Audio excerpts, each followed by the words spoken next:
I'll move my, no, no. Unless you want to. No, I couldn't possibly present the same way you can. I don't know. I'm sorry, I'm just waiting for the rabbi. I'm just waiting for the rabbi. Can you hear me?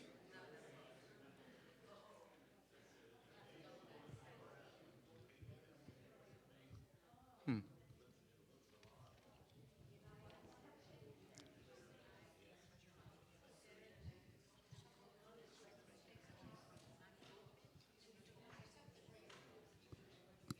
Can you hear me now?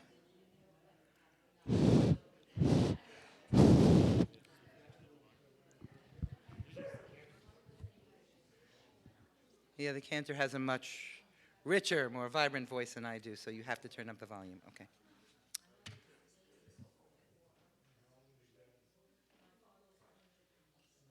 I think we're good. You can hear me, correct? Okay. Okay. I would like to welcome. Cindy, why don't you sit here? Yes. I'd like to win the lottery, and could we do it now? Okay. Okay. Okay, so welcome everybody. Temple Beshalom is pleased to announce our partnership with the Jewish Book Council. This partnership will allow us to bring the important issues of the day as well as entertaining authors to our community throughout the year. This evening, we are honored to welcome Samantha Vinokor-Meinrath. Did I do good? Okay, thank you. A lifelong Jewish educator and learner. As an expert on Jewish teens Generation Z, experienced education, Israel, and questions of Jewish identity, Samantha comes equipped with the right questions to help learners find the answers that resonate with them. She is on a lifelong mission to inspire conversations that move Jewish journeys forward and is passionate about connecting with learners and communities around the world. Samantha currently serves as the Senior Director of Knowledge, Ideas, and Learning at the Jewish Education Project. She also teaches at Gratz College and is constantly brainstorming about the Jewish past, present, and future. She is an alumna of the University of Pittsburgh, the Jewish Theological Seminary, Gratz College, and the Pardes Experimental Educators Program.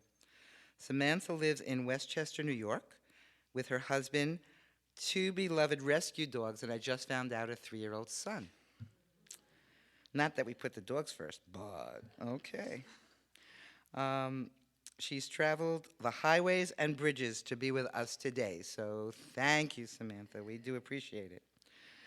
Her latest book, hashtag Antisemitism, The Coming of Age During the Resurgence of Hate, addresses the unthinkable reality that we are all experiencing. The mainstream acceptance of anti-Semitism and what it is doing to us, our children, and our children's children. As a child of a survivor, I never thought that I would be standing here facing the reality of widespread anti-Semitism in America. But here we are, and I need to really thank Samantha for joining us to help us make our way through this horrible morass. I present to you Samantha. Let's see if I can do it again. Okay. Okay. Vinegar. I didn't do that right? Oh, sorry.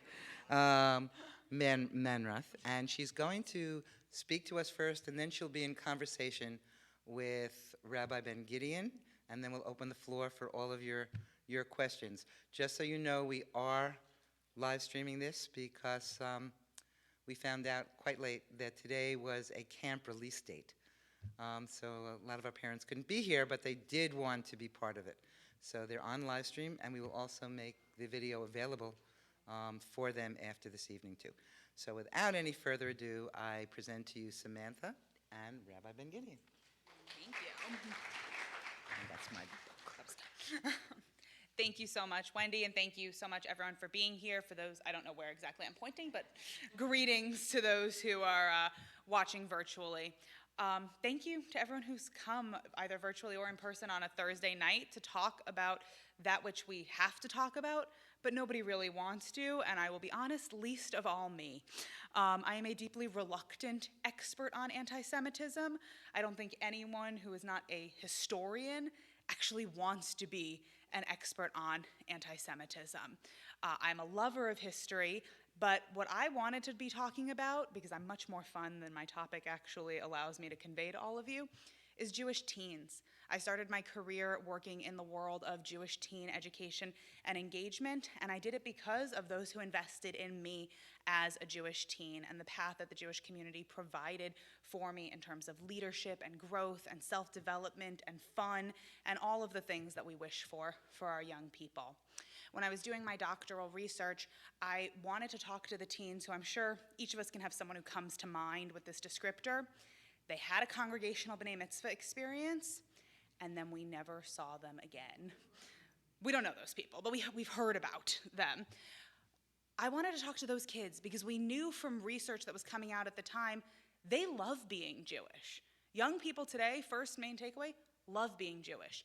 It's important to them, it's meaningful for them, it's fun for them. If we allow ourselves to think back to 11 months ago, before our worlds in so many ways were shattered or turned into a before and after, remember when the #1 trending movie on Netflix was You Are So Not Invited to My Bat Mitzvah? What a great moment that was. But I sat there and I watched it, of course, because this is my job and I'm very committed to watching Netflix.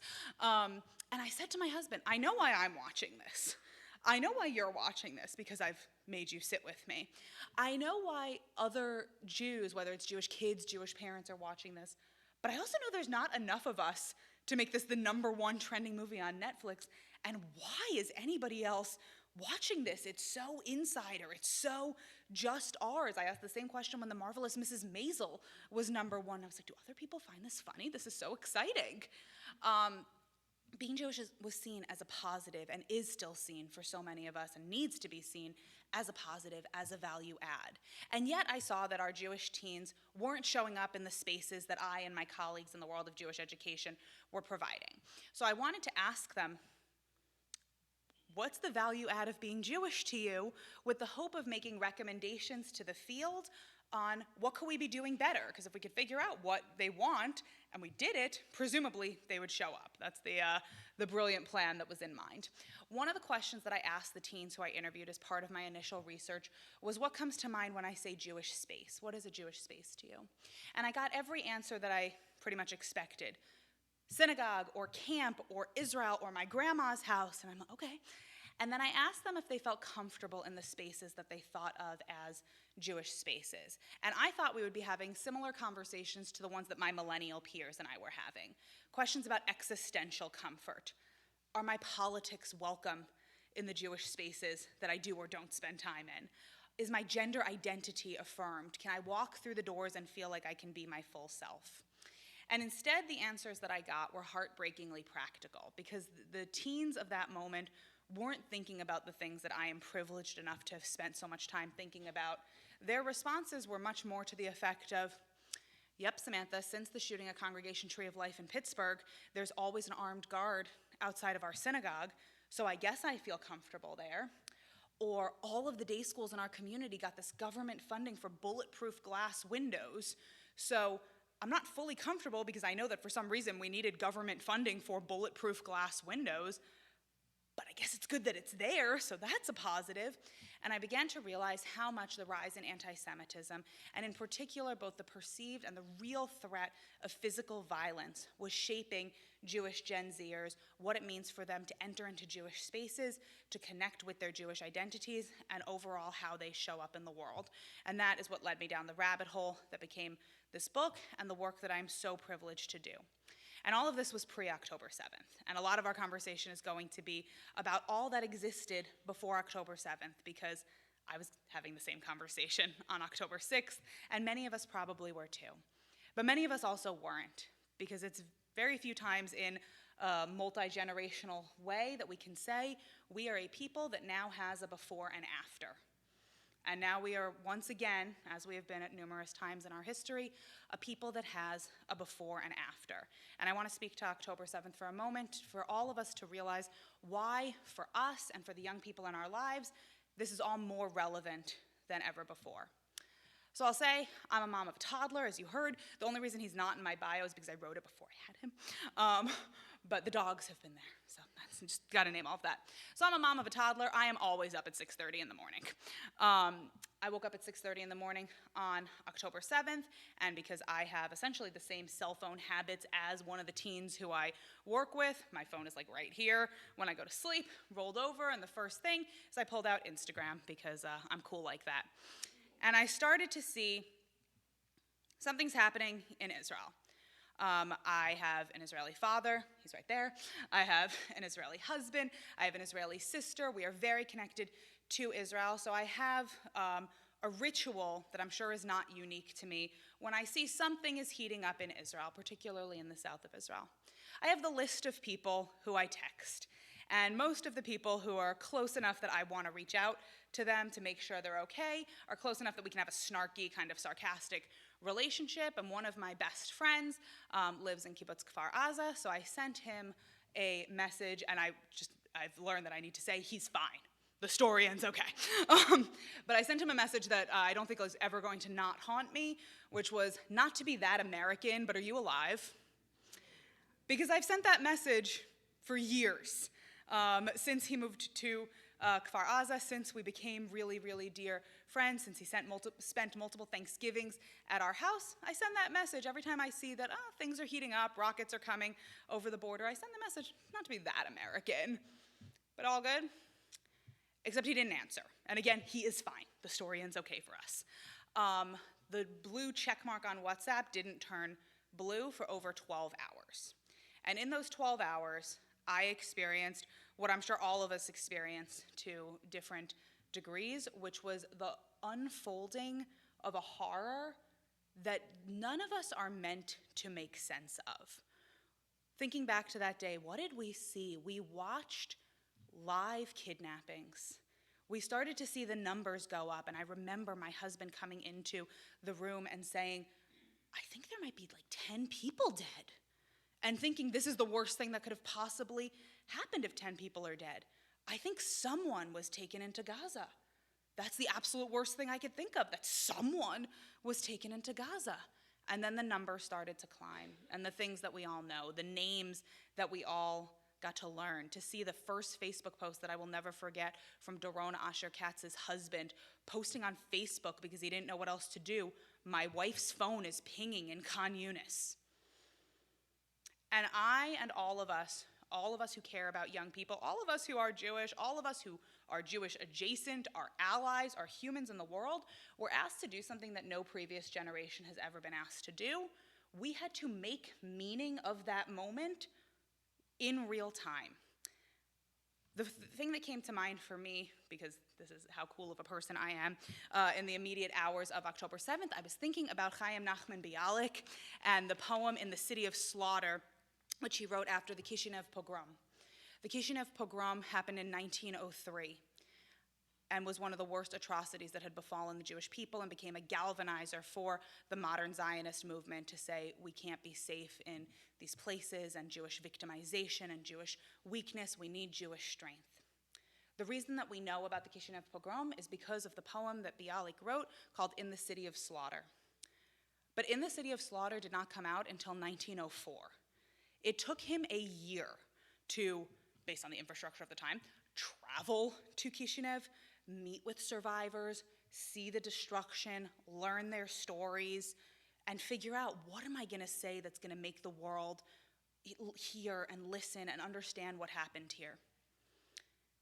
As someone who works for a major Jewish organization, if we hadn't put out a statement by the end of October 8th at the absolute latest, and that we only got that 24-hour grace period because it was both Shabbat and Chag, you were behind. You had missed the boat. Every religious school educator who I know, and I'm sure it happened in this building, if, again, by Monday you didn't know what you were going to say to your students, you're a failure, You didn't make meaning of this moment in the Jewish space that they spend time in. They don't know what to do with themselves. Those of us who are parents and grandparents, we knew our kids are going to be showing up at school on Monday.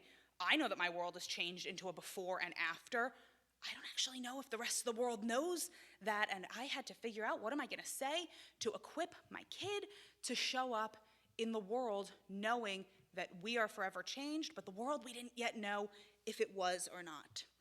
We had to make meaning in real time. We had to make sense of a horror, an unspeakable horror, as it unfolded.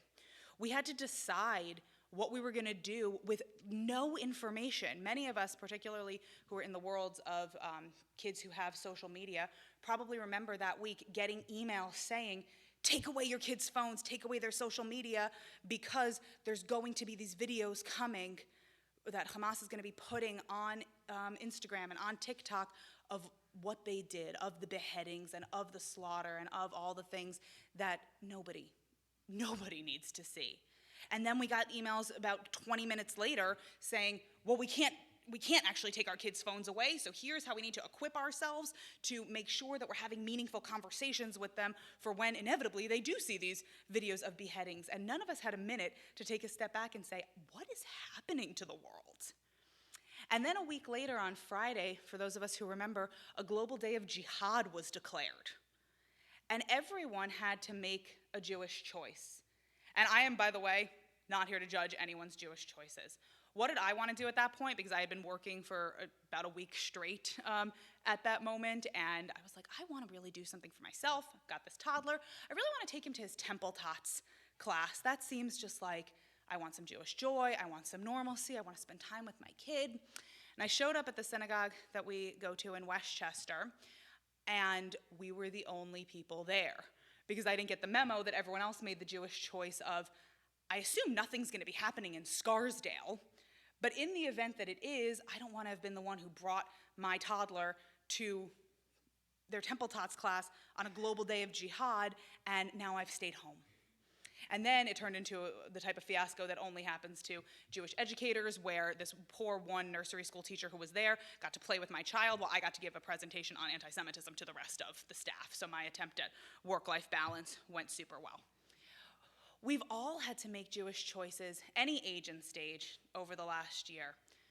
Am I going to keep my real name, if it's a stereotypically Jewish name, on Uber Eats, or on Uber, or on Lyft, or whatever else it is that you utilize that lets the world know who you are?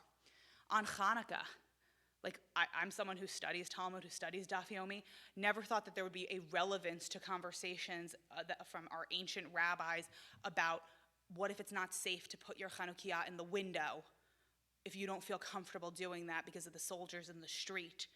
Can you move it back? Can you move it to the floor? Can you put it behind a blanket? Remember we talked about that in so many words as a people? How many people have moved a college student into their dorm, and instead of saying, here's the mezuzah that I got you for your dorm because that's what we do and how we mark space as our own, have had to say, I don't actually know if you should put one up here.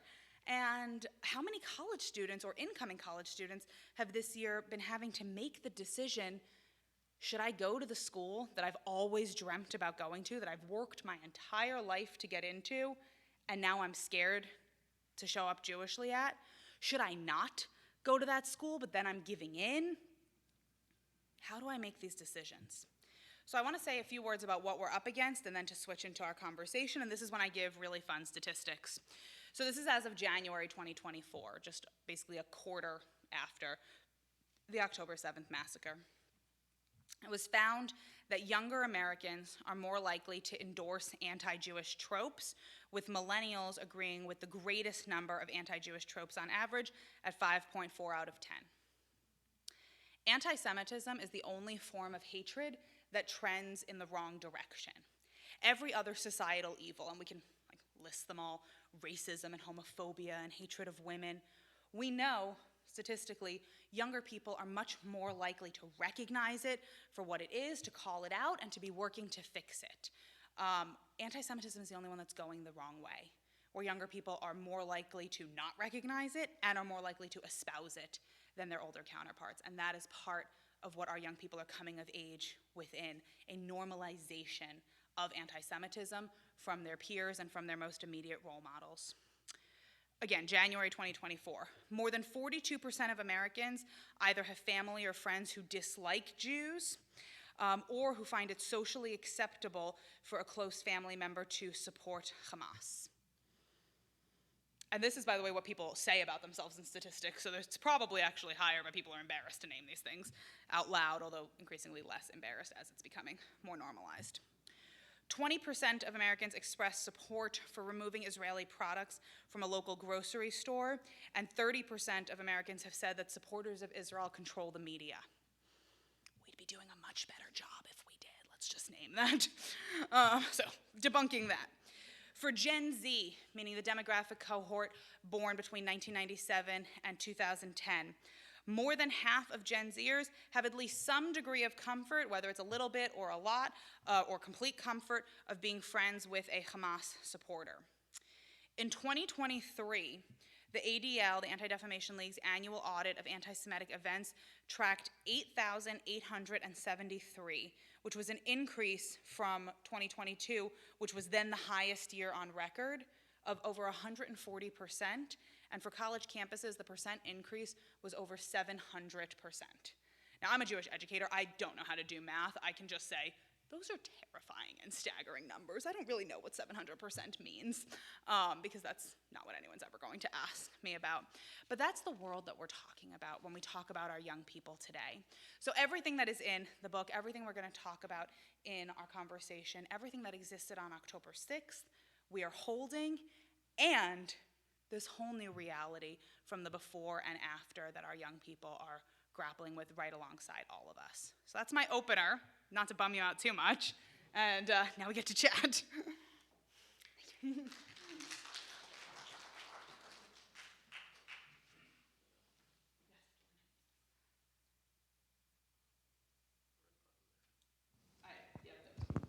We're on? Yep. Okay. Trade, great, yes, thank you. We're on? Yep. Okay. Okay, so it was on. You had it on. Okay. You get credit. Thank you, thank you. Vinokors do extra credit. For sure. Samantha, I really have enjoyed your book as much as I've been able to really engage with it. And, you know, rabbis right before the high holidays have an excuse. But they're late this year. Yeah. Shh. And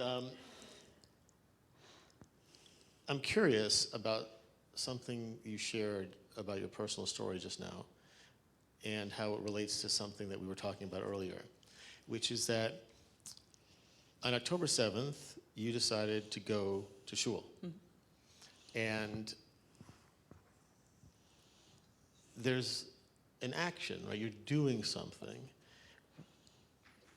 which I think is a way of coping, right, for a lot of us.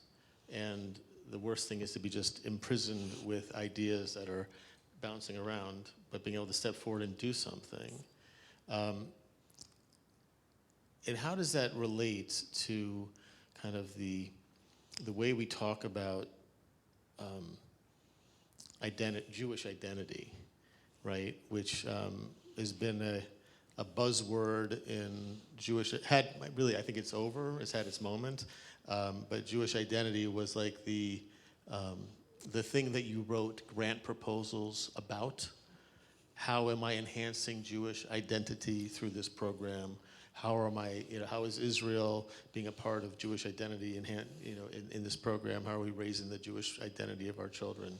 We were writing grant proposals for a couple decades about that.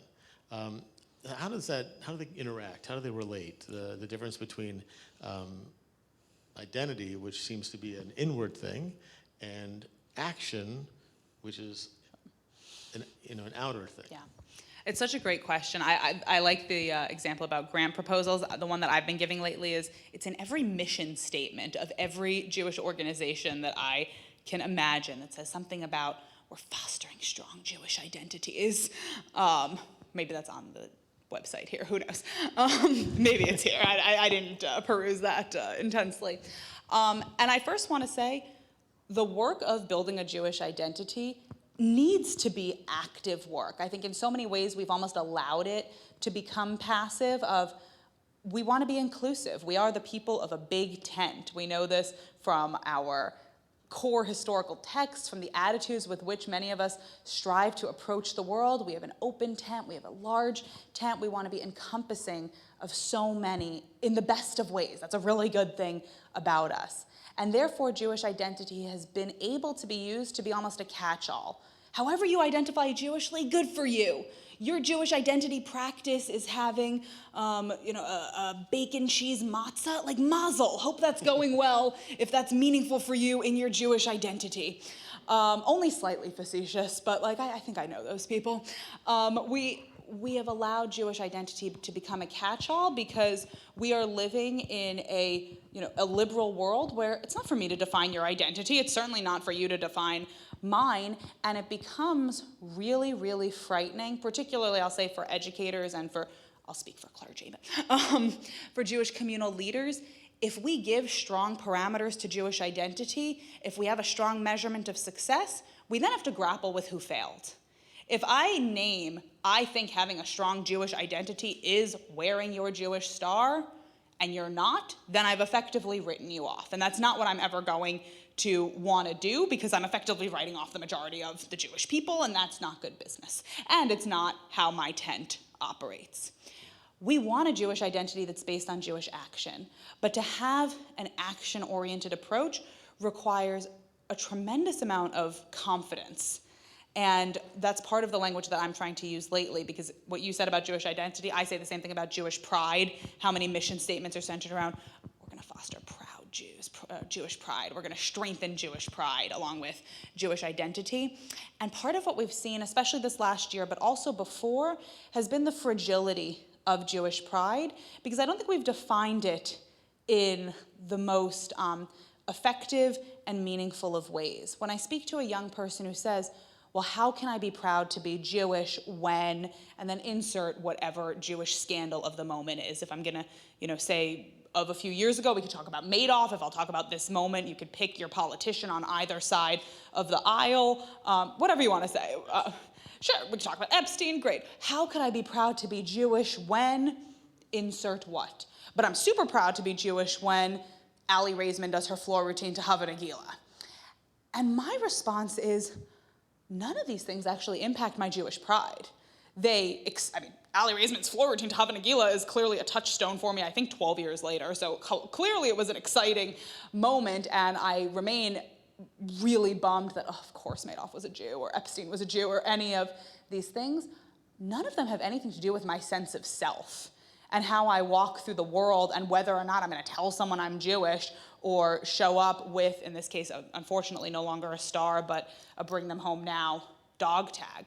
But for so many of our young people, when the locus of their identity is external rather than internal, where there's not this, I wouldn't say never changing, because we're all growing and changing, but this core sense of, I know exactly who I am and it informs all that I do, then yes, I'm embarrassed by that person's association with the Jewish people, but I'm not unproud or hiding my identity based on them. You made me think of one of my best friends from high school who made a point every Passover at college of going into the I want to say Hebrew, Hadrachel, the cafeteria, and having a ham and cheese on matzah. It's definitely a thing. Right? And we had, actually, probably 15 years ago maybe, or so, I don't remember if it was JTS or the RA, but they put out a curriculum about mitzvah. Okay. And the whole point of the curriculum was to convince you that things you're doing already are mitzvah. Right? To see, because some of them are, right? And you might not think that you're doing them for that reason. So there's a compelling thing there, right? About honoring our parents or taking care of the hungry. But it also kind of undermined the whole concept of mitzvah at the same time. And I taught it for a year, and kind of at the end was like, I couldn't articulate it, Right. but it just felt like it was going in the wrong direction and not quite getting there. Yeah, I think it's the difference between all these things are mitzvot and should be, and we need to teach them. And this is why, like, I'm probably too mean of an educator. If someone's b'nai mitzvah project is, we all have to think of a mitzvah project. I'm going to be nice to my parents today. I'm like, no, we're not. Yes, that's a mitzvah. We're not making that a project. And how we find those boundaries between all these good. Of course, we should all be doing wonderful things. And what does that really mean to grapple with a mitzvah? Exactly. Yeah. And so let's get Yes, back on. back to the anti-Semitism part of it. You brought up City of Slaughter. Yeah. And the phrase, to connect that to the Shoah, right? The phrase "never again" was actually kind of lifted from a poem from before the Shoah actually happened, and it was about something like Kishinev or other pogroms that had happened, that Masada shall never fall again, right? And never again shall Masada fall, right? And then never again was used to talk about the Shoah. I think first at Buchenwald. But this generation, if we get a step back for just a second. We have a couple generations in this room, and one of the brilliant things about your book and your analysis is the layering and looking at how a different generation might experience this. So when we think about the Shoah, and I look around the room and I see boomers, a few Gen X, a few millennial, we've all experienced that differently.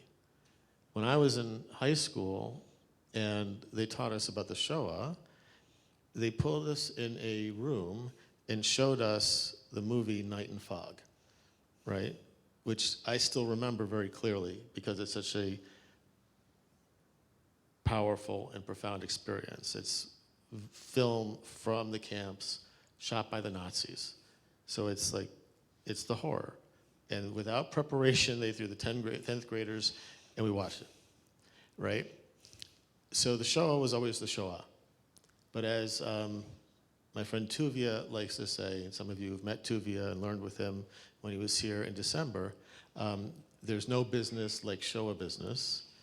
And the framing, never again, has been used over and over again on so many different things. And for us, those of us who have like a really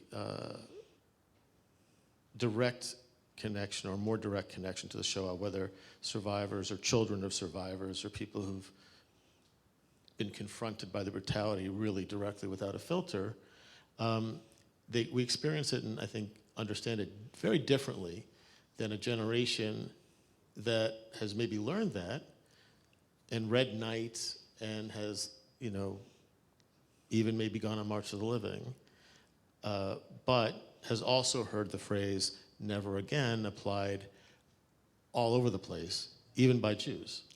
So what does that do to them? How does that change their understanding and their relationship both to the Shoah and to the lesson of that profound lesson about anti-Semitism? So we are at a moment where it was definitely said to me as a child, but now when I say it to others, it's actually true. This is the last generation that is going to meet Holocaust survivors face to face. And I also say that with the privilege that we're on Long Island right now, because when I do this in other communities, I get like a very condescending, yeah, New Yorker, our community hasn't had a survivor in X number of years. So I name that, and we all know that generational shift is coming, where the Shoah will move from living memory into history. For those of us of, I would say truly up till the millennial generation, I'll self-identify as part of this, we are very comfortable in the world where the Holocaust is particularist, and now the Holocaust has become universalized. So what I will say to that is, the Holocaust for me, and I'll put it on most of you, it's different. It's other because it is ours. Jews don't need to play the oppression Olympics and to say, like, our loss is worse than yours and worse than yours and worse than everybody else's. I don't know enough about, honestly, anyone else's atrocities. I've really discovered how deep in our bubble I am. But this is ours, so it's different. And we know in ways that we don't remember being taught, you don't compare other things to the Holocaust. You don't say, other than to say, nothing is as bad, or nothing is as monumental. I don't remember the first time that I learned about the Holocaust, although I know it was before there was a sense of an arc of history, because my grandma was a survivor, and she talked about it from youngest of ages, and I thought that we were related to the Von Trapp family, because they escaped the Nazis, and she escaped the Nazis, and this, like, I was young enough that logically this made sense, that despite the fact that we don't sing, but yes, collectively we don't do that. That's how young I learned about the Holocaust. And it meant something because it was mine. For a Gen Zer, and now especially for a member of Gen Alpha, part of the change that has happened is that ubiquity that you're talking about of never again. Because we've taken the Shoah from being just ours, and of course, not only Jews were victims of the Nazis and every thing that I want to name, that this was not an exclusively Jewish tragedy, but bigadol, big picture, it's Jewish. They don't see it in those same ways. So several years ago, when there were the detention facilities beginning on the southern border, and people were calling them concentration camps, and depending on the generation, certain Jews freaking out, how dare you compare anything to a concentration camp? When you say concentration camp, you mean Auschwitz? How dare you weaponize that language? Others saying, well, actually annoying people such as myself saying, well, not every concentration camp was a death camp, and it's really interesting. Did you know the difference? And this is why I'm actually not as fun as I think that I am. But a young person being able to say, yeah, I see the Holocaust as part of the scope of history, not as the scope of my grandma's story that is different and mine, but I go to school. I've learned how to critically compare historical events to today, and now this is a historical event, and it's being treated differently. There are ways that we as a Jewish community are striving to fight against time and make the stories of the Holocaust stay alive beyond the lifespan of survivors. And so some of us have seen and even gotten to experience, like, terrifyingly amazing innovations in terms of you can go to the museum in LA, thanks to Steven Spielberg, and see holograms of Holocaust survivors and be in dialogue with them where you ask them a question and they answer it. And there's virtual reality walkthroughs of Auschwitz that you can take your students on. I don't know who's doing that, but you can do that. But then our Gen Zers and our Gen Alpha are actually much savvier than any of us, says the person who couldn't turn on their microphone, because all of the technology that we're using to keep the Shoah alive, they know how it can be weaponized. And they're the ones then asking the question, well, if you're using artificial intelligence, you could feed it anything. It could say anything. And they're now grappling with, so what is true and what is real? And then when we come to this phrase, never again, it's being universalized in many ways, as you said, by Jews. I remember using the phrase never again when we were out protesting for Darfur, because we're taking, at that point, our own story, our own collective memory, and saying, not on our watch, we can't let this happen elsewhere. But now it's been weaponized to the furthest extent because it's being used against Jews. And to say never again about Israel's actions, and to put Israel and the Jewish people by proxy under this microscope of never again, and to use our own imagery and our own past in this weaponized way against the Jewish people. And because of that slope and because of that arc, it becomes really understandably hard for a young person to then figure out, well, I do believe in never again. And I do believe, and I learned it in these spaces, and I learned it from these people. I've learned it because of my Jewish identity, that we're supposed to show up in the world as allies to others, and we don't want what happened to us to happen to anyone else, and it will not happen on our watch. And now it's been turned against me, and what do I do with that? Yeah, and I mean, we just saw that. I mean, we've been witnessing it every day, but we just saw that in a dramatic fashion in the past week with, the governor of Pennsylvania, Josh Shapiro, being called over and over again Genocide Josh. Yeah. And we don't know why he wasn't picked and why Vice President Harris made the decision that she did. But the acceptance in the media of repeating that, of Genocide Josh, of that word being used so cheaply, has to have an impact. And of the burden we've all placed on ourselves. I mean, the number of Jews, and I'll say Jewish communal professionals, like the most Jewish insiders who I know who had said, she'll never pick him because of the liability of picking a Jew right now, without taking a step back to say, how did we get to a place where we have just normalized, oh, obviously she wouldn't pick a Jew. That's not why we're here. I mean, that's not the project of the American Jewish experience, to just casually nod to each other like, obviously you can't pick a Jew right now. That's not what this was. And so in the book, you also talk about how social media is a positive thing, right? Which I think we also experience in some really great ways in the past months, where having the connection with our people and being, when we're able to find and I hate to use the word the phrase safe space, because I just don't like to use that phrase. It's become to mean so many different things, but where a place where Jews can be referring and talking to each other about these issues is a good thing, right? And TikTok especially, but all of them have horrible messages. And if you have, like me, almost all your people on social media are Jews or are Jewish adjacent, Jewish friendly, there's no danger. But if you have a really broad diversity, then you put something out there, you say something positive about Israel or your Jewishness, and you are inundated, right, with negativity. So how can we're not going to take the phone away, we probably can't, right? We can't take the social media away. How do we help our kids? How do we prepare them? What do we know so far about how to help them deal with this, and ourselves too? Yes. So social media is a really hard, monolith, it seems like, in so many ways right now, particularly for our young people, but again, for any of us who have gone down the rabbit hole and it feels like we can't take it away. Before we get to the you can't take it away, everyone read Jonathan Haidt's new book, because I'm now committed to taking it away. But for those of us who, I'm not taking it away from myself, just to be clear, but from other people.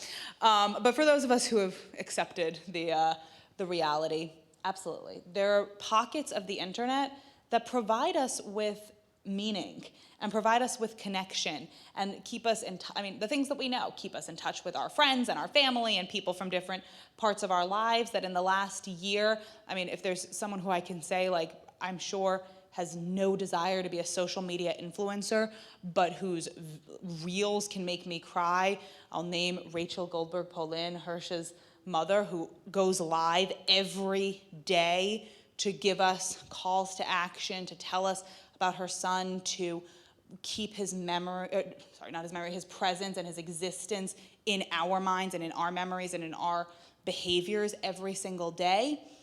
That is the best use of social media that I could possibly think of, and we should all be providing meaning and finding meaning in those spaces.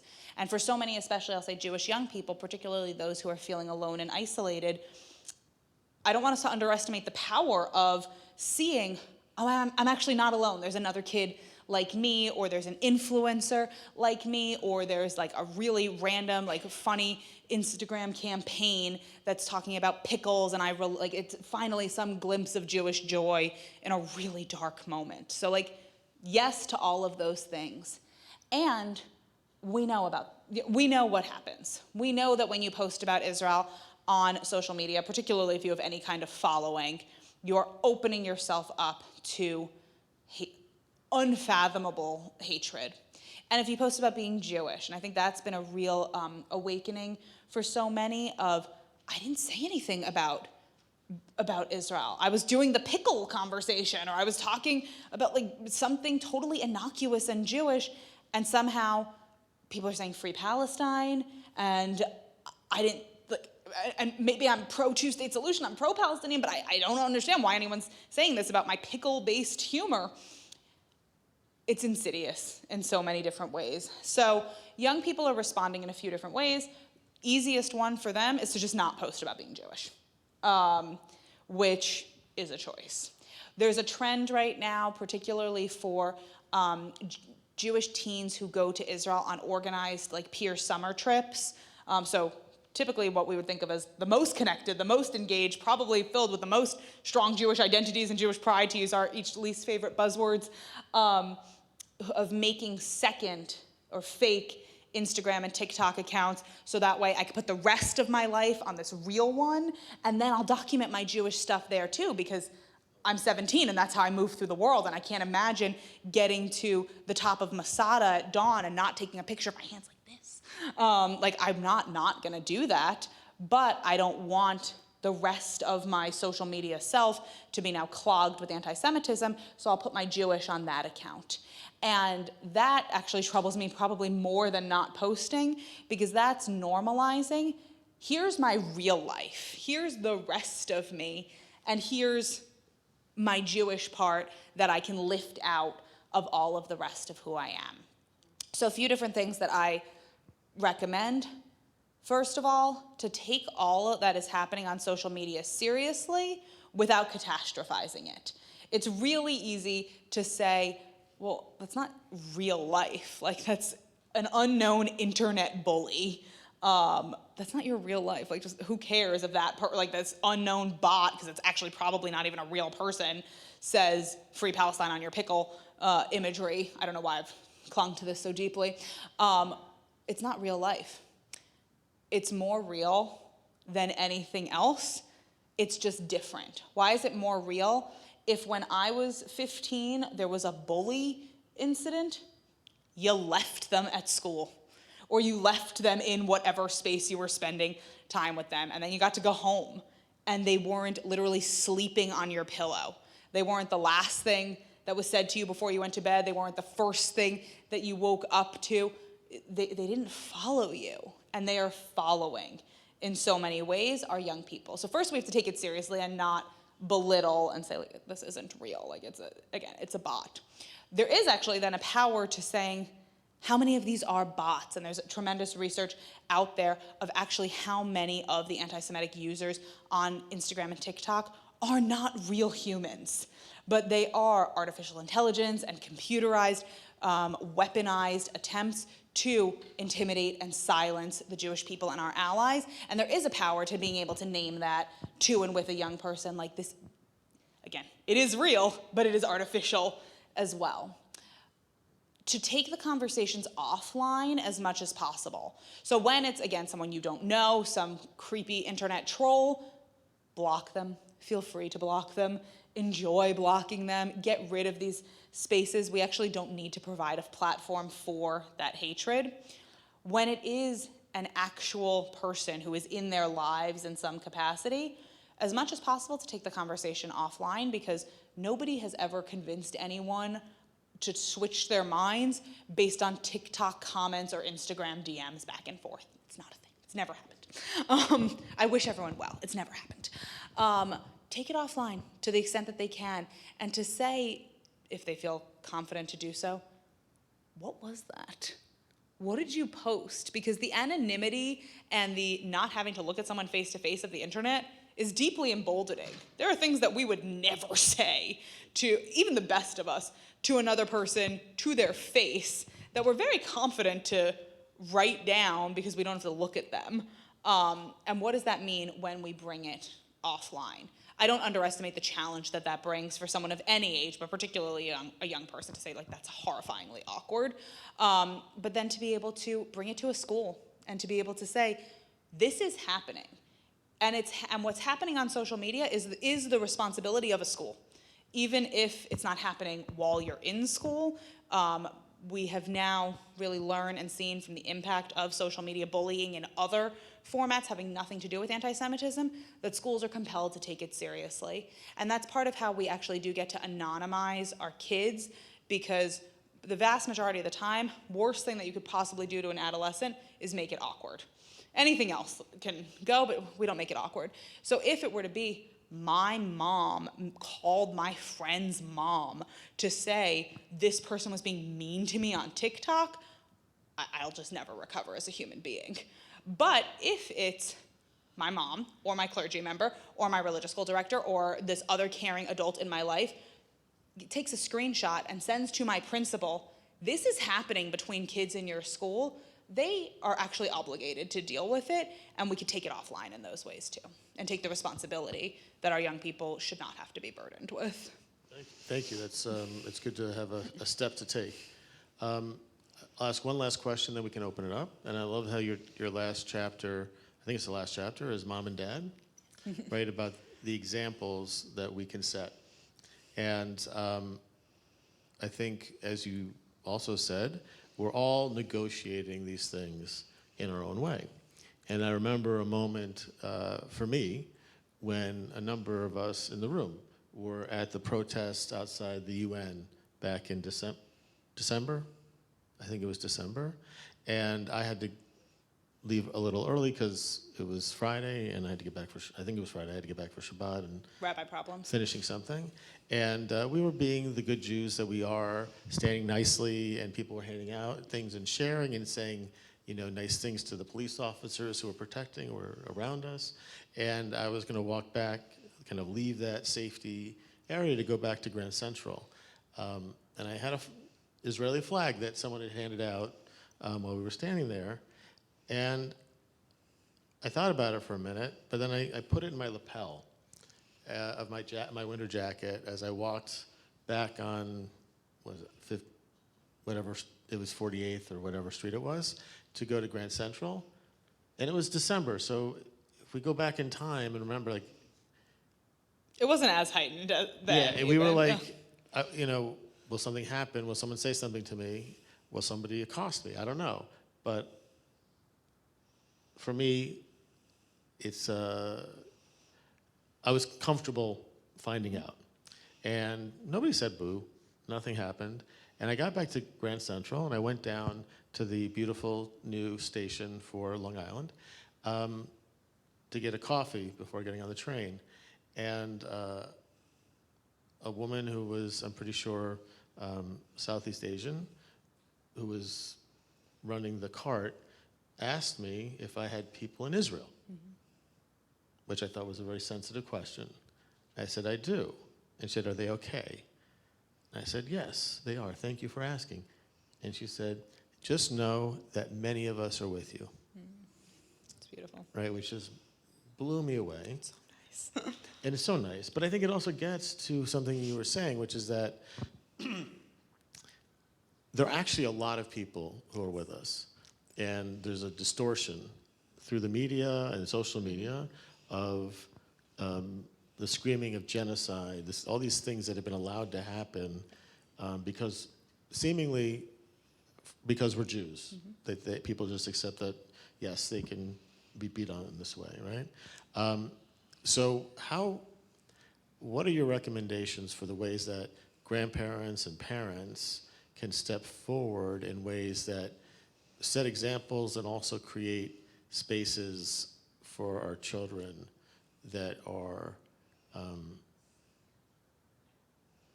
proud and where they can really be themselves? Beautiful. Thank you. I'm so happy for that. I was like on edge, where's this story gonna go? And it was positive, so I'm so happy. A few different thoughts about things that we as parents and grandparents and just loved ones and those who care about Jewish young people can and should be doing. What was the last conversation that you had about being Jewish? And was it a positive one? On the one hand, I have my soapbox of we need to talk about anti-Semitism more. And we can't wait for some like official moment where you're gonna sit down like a child of the 80s sex talk and say, this is the day we're gonna talk about anti-Semitism. That's not what works. We need to have an ongoing, developmentally appropriate dialogue at every age and stage. And if the only conversations that we've had Jewishly in our household are about anti-Semitism, or did you practice your trup for your bar mitzvah, we've missed the point entirely. Have your kids had a chance, or your grandkids had a chance, to understand what your why is for being Jewish? Going back to my original question, what is the value add? What brings you Jewish joy? And has that ever been modeled for them? Is it the food? Is it the community? Is it a protest moment? How many of us have said, oh, like I'll bring my kid to that when they're older, instead of, this is what brings me Jewish meaning? I want them there from the beginning. Now, nobody should probably follow my example because my toddler comes to all of these things, but how do we make it make sense?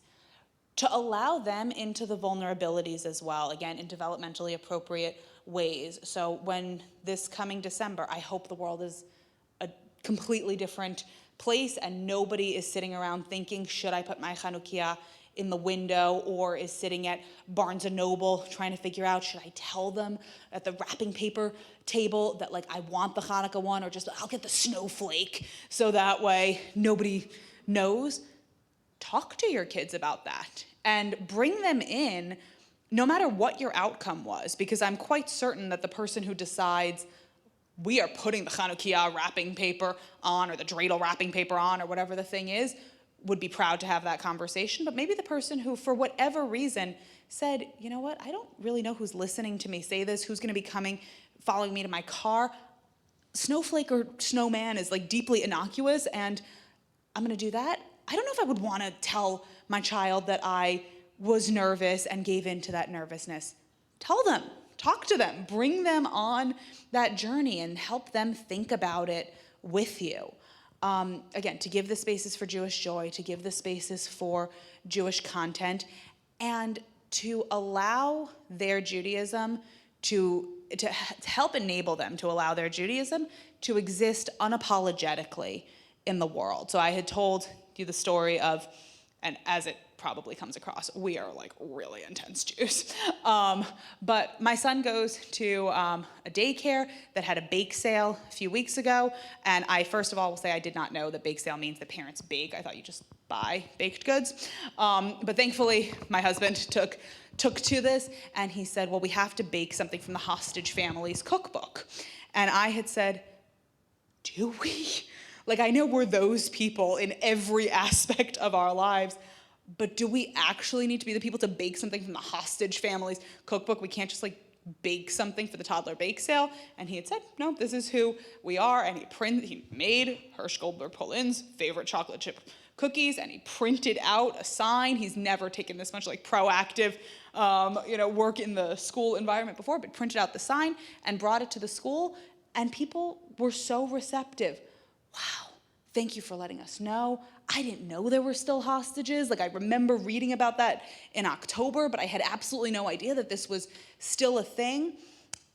And that put us a little bit, I mean, well, apparently not him, but it put me, with my deep Jewish comfort zone, that a little bit outside of it, because I didn't know, I don't know it, like the fellow parents at daycare in a diverse environment, how many of them are gonna be like happy to see this, how many of them are gonna be like, what is wrong with those people? And I was really nervous to do it. Now, I don't necessarily know that my 2-year-old is ready to hear me say that, but what does it mean to show up Jewishly unapologetically? And I'll share one more anecdote and then I'll close.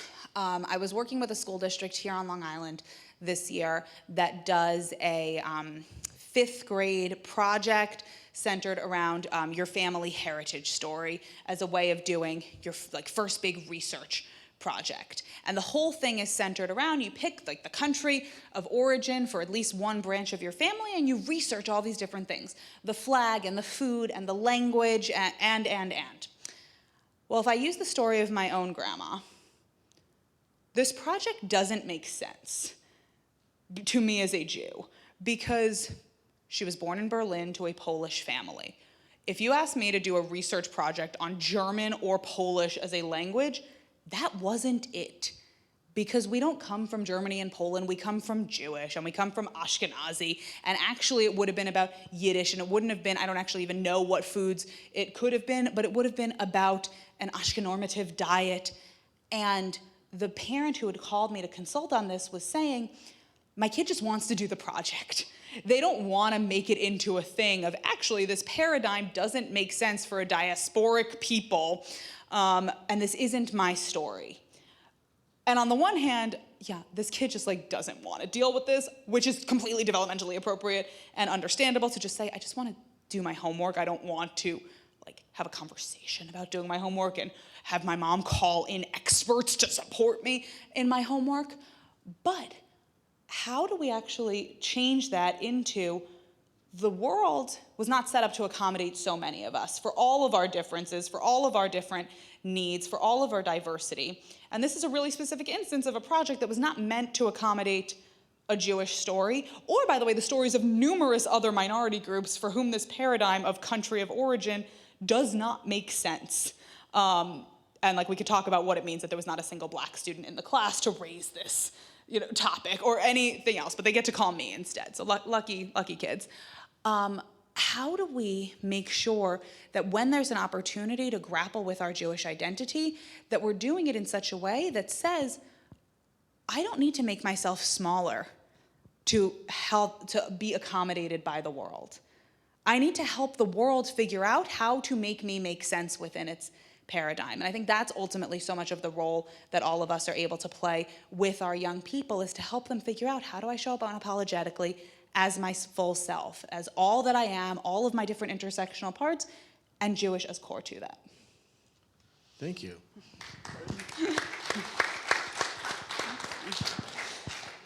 And we have time for some. Wendy, I'd love for you to do so. Powers. You've heard enough of my Such voice. powers. Yeah. That's the big teacher power when you get to call on people. Yes. Oh, it's power. It's It is. control. I know, it's crazy. Total control. So now that I'm controlling the room, Oh my gosh. does anybody have any questions that you would like to ask Samantha? Yes. Hi, I'm also a child of Holocaust survivors. And in my home, my parents were constantly talking about if there was an Israel, our family would be alive. There wouldn't be a Holocaust. We'd have somewhere to go, because throughout Jewish history, we've been thrown out constantly out of countries and had to go elsewhere.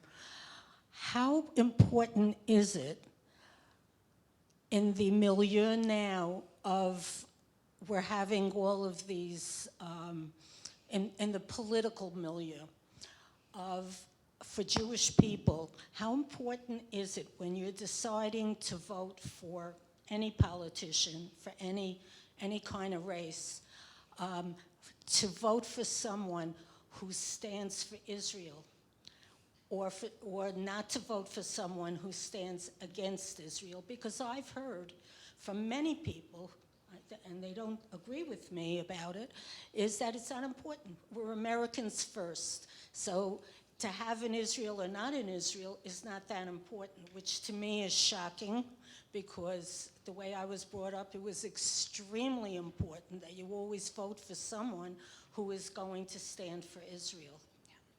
Thank you so much for the question. There's so many complexities in it. And the guiding theme that I want to give to all of us is what you described just now is ultimately a return to Jewish history. The project of Israel, the project of Zionism, was to take us out of the cycle of Jewish history, of being an ever-wandering people, of being vulnerable, of being subject to the whims of whatever the ruling entity was. And for several generations, we've been able to feel the confidence of being outside of the arc of Jewish history, because there's this place that we can all go, and even if we don't go, there's a strength that comes from like the knowing that it's there.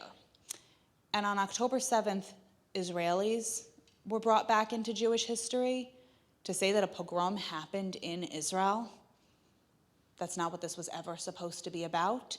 And the rest of us, those of us in, I'll say specifically, this American Jewish environment, have had to grapple with what it means to be not just a minority, but a vulnerable minority for the first time in the living memory of many generations. Because so many of us grew up in this blip in Jewish time where it seemed like this was going to be a thing of the past. I think it's incredibly important that Israel is core to who we are as Jews, and that we're voting from a values-based approach that is encompassing of the complexity of who we are as a people and of who we are as individuals who are part of that people. One of the classic anti-Semitic tropes that is particularly insidious in the United States is that of dual loyalty, and of people saying, you're not really Americans, or you're not full Americans because you got this exit strategy. You have somewhere to go. So many of you have multiple passports. We've seen it, and there's, tragic, fascinating research about Jewish prisoners being more likely to be denied bail or parole because of a sense of you have somewhere else that you could get on a plane and go right now with no immigration checkpoints. So we're associated with, wrongly, not being fully in the American experience. Instead, we are fully in the American experience, and we're fully in the Jewish experience. And I think what it means to vote Jewishly is 100% to be thinking about Israel, and 100% to be thinking about every other part of my Jewish values and my Jewish existence, and what is going to enable me to thrive Jewishly in the world, in the United States and elsewhere. And ultimately, we have seen up until this moment, and I actually really do still believe it to be true, I don't know if everyone's still with me in this world, that Israel, for better and for worse, reaches across the political aisle. That has been the benchmark of the American-Jewish relationship with Israel and with our democracy since the founding of the State of Israel, to say that we cannot let Israel become a partisan issue. We cannot let it be that there's the pro-Israel party and the anti-Israel party, because then we will have a problem with the American Jewish experience. And I think that's ultimately what we need to be thinking about, of how do I vote for the complexity of my Jewish self and make sure that Israel is part of that. Wendy, that was a great answer. It's a great answer, but I just want to add one piece, which is this. You can vote for Israel as a Jew and as an American. That Israel is America's strongest ally. It is, the reasons for American support for Israel have little to do with the American Jewish community. They have everything to do with Americans' interest in freedom, democracy, and in protecting that way of life, and in standing against oppression, standing against the spread of communism at one time, standing against other forms of oppression. So the America-Israel relationship is about much, much more than, I hate to say little old us, but it really is. So you can vote for Israel and be a Jew, be a proud American, and also work to make sure that Israel remains a bipartisan issue, which is just so vitally important. That's exactly the right thing. I'm going to just take 2 quick questions because I want to be respectful and allow you to get a cup of coffee or another drink, and then you'll be able to speak afterwards. Cindy. I just want to say that there was something in your book which really hit me. There was a little girl named Claire, and she wasn't Jewish, but she connected with a Holocaust survivor on a very deep level. She was in 4th grade. She was a little girl, and she just enjoyed his company, and they became great friends. And he inspired her because there, as you stated in your book, there were only 17 states that require education about the Holocaust, and I assume about 10/7 or any other part of our history. And she took up a petition to support a bill that she found out about to bring Holocaust education to Oregon. and that was so touching to me. I would like to figure out how we can reach out to others. And it also touched me in another way. There's a little boy who's a member of this synagogue. His parents are members, and he's a member, and he's a student in our school. And I had this conversation with him at the local pool club where he was so excited about his relationship with a 102-year-old Holocaust survivor. He was going to visit that day again. He had the same friendship. So it just really struck me. But I would love to see, I think one thing that I got from your book that was so important was that it needs to be, there needs to be education from the very youngest of ages for non-Jews as well as Jews. That's how we get to see the other. And I know Pearl is in the room, and she works very closely with the Kupferberg Holocaust Center, and they're about that. And I think that that's something I'm motivated, just listening to little Claire and hearing her voice. I was motivated to get up and go to I already sent it to the high school today, your book, and I want them to have this education. But I think also having them go visit the Holocaust centers.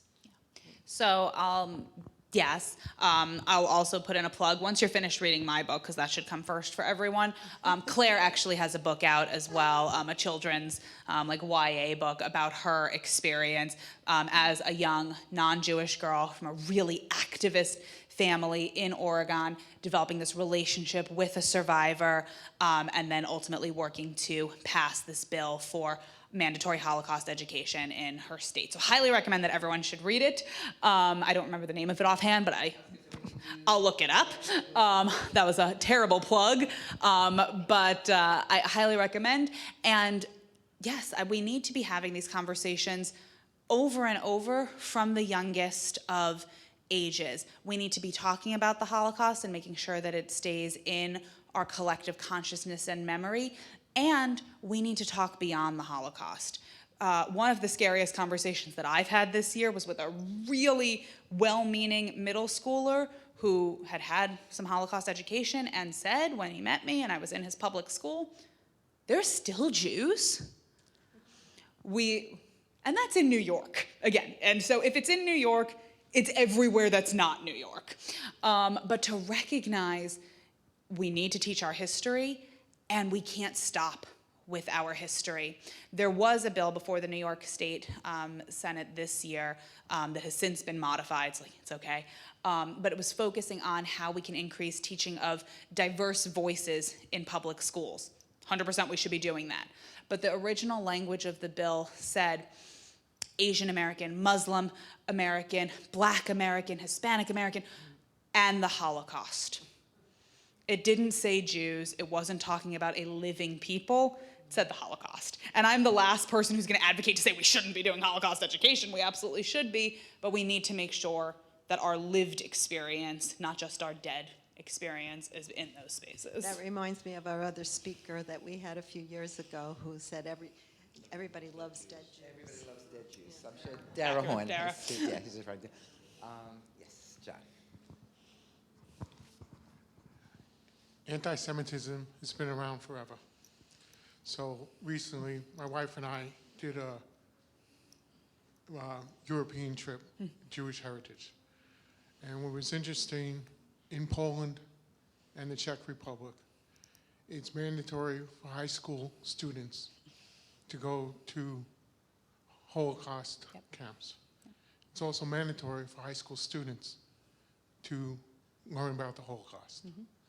So we watched since October 7th, college students protesting, not knowing what they're even talking about. You talk in your book about anti-Semitism. You talk tonight about educating our children how to defend it. So in Europe, anti-Semitism is as strong now as it was thousands of years ago. But in those countries that we visited, it's the governments that are protecting the people.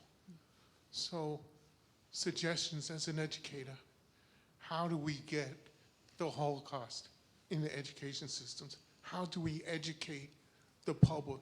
How do we stand up strong to educate the Gen Z? So we use these as our forces to combat anti-Semitism. Yeah, thank you for naming. And again, anti-Semitism, I mean, there's a reason that it's known as the world's oldest hatred. And we felt for the last few generations, this blip in time where we felt inoculated against it, that even if it was beneath the surface, it was not socially acceptable. It was gonna stay beneath the surface. You couldn't say, I'm an anti-Semite. And now we've seen that which was lurking beneath the surface for many has come out in full force. And I also want to echo, the bright spots that the rabbi shared of this isn't everyone, and there are more people out there who are not anti-Semitic than, we always talk about a silent majority and some really loud minorities, and that's not to discount the true terror that some of us are feeling from those frightening minorities right now, but I want to emphasize that we do have people out there, and on the one hand, we need to empower and embolden them to be louder because they have not shown up loudly for us in the ways on the whole as a community that we have needed, and there's so many steps that we can take. So the Holocaust for many educators in non-Jewish environments, let's say in a public or a private K-12 learning environment, is often seen as the easiest entryway into, I have to do something about Jews. It's crass, but there's curriculum out there around Night or Number the Stars or the Diary of Anne Frank. I know what to do with this. Part of what I am really passionate right now is helping educators find additional entry points that they know what to do with. So what could that mean? If we look at an ELA, an English Language Arts curriculum, and to say, in this grade, kids are reading memoir. And what do educators love when it comes to picking the memoir for their kids to read? Female voices, diverse voices, all these things that should exist. In the last calendar year, there are at least 10 books, memoirs from a YA or so a young adult or at least semi-developmentally appropriate perspective that were published by female Jews of color. Whether it's an Ethiopian Jewish woman's story, a Jewish woman's story of Iran, of Iraq, of Morocco. Nobody's teaching those. They're certainly not on anyone's summer reading list, or I'm sure they're on someone's summer reading list because someone is now going to say, actually, I heard about it. But on the whole, we need to be thinking about who we're talking to in educational environments and broadening that. When there's a curriculum centered around memoir, it doesn't have to be like the after-school special that this is the day we talk about Jews. It's normalizing a Jewish story into the context of everything else that you're talking about. And figuring out, we've never, as a Jewish community, collectively, perhaps again, above and beyond individuals, we've never looked at school librarians as entry points and allies into what it means to make a change in an educational environment before. We have to. We've talked to social studies teachers because, again, Holocaust education, and some of us who spend our time, guarding the Board of Regents to say there's always a question on the global history regents when that was a thing, because apparently it's not going to be a thing anymore, that you have to answer something about Israel, but it's literally one question. That can't be what we fixate on. We need to be talking to the ELA teachers. We need to be thinking about inside and outside of classroom curriculum. We need to be finding multiple entry points that, yes, teach about the Holocaust, but again, teach about the breadth and depth of the Jewish experience. I was sharing that in my day job, I'm putting together a think tank on Holocaust education and contemporary anti-Semitism education.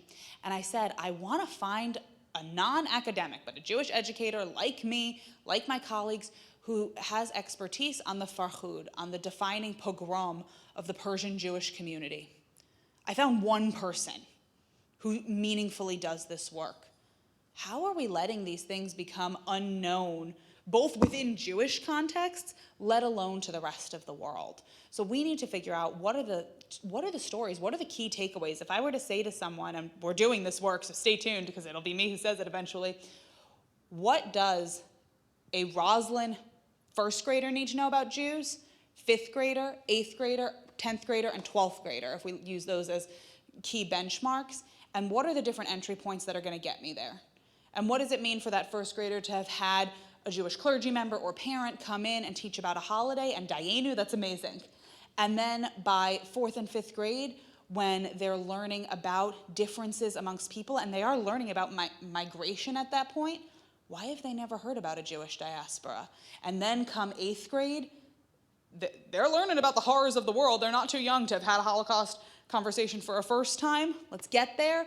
And then by 10th grade, when they're struggling with identity, to be having these diverse voices, ours should be in there. And by 12th, et cetera, et cetera. And we need to take a scaffolded approach. Thank you. I'll relinquish my power.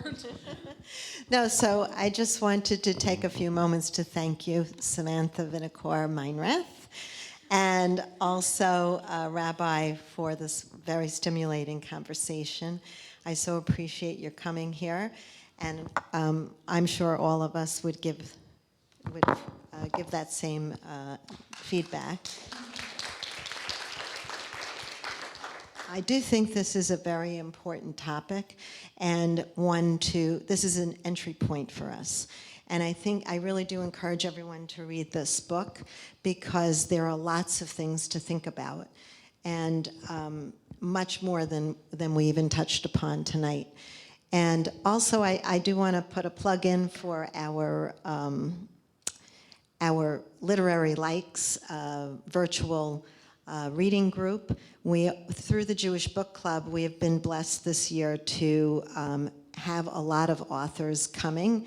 And one of the things we're doing is a virtual book club, which allows us to bring you authors who live very far away, as far as Israel, Europe, and also LA, and we would normally not have them.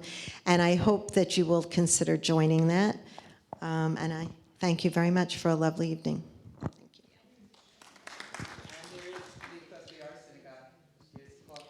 Oh, and books for sale. I do want to mention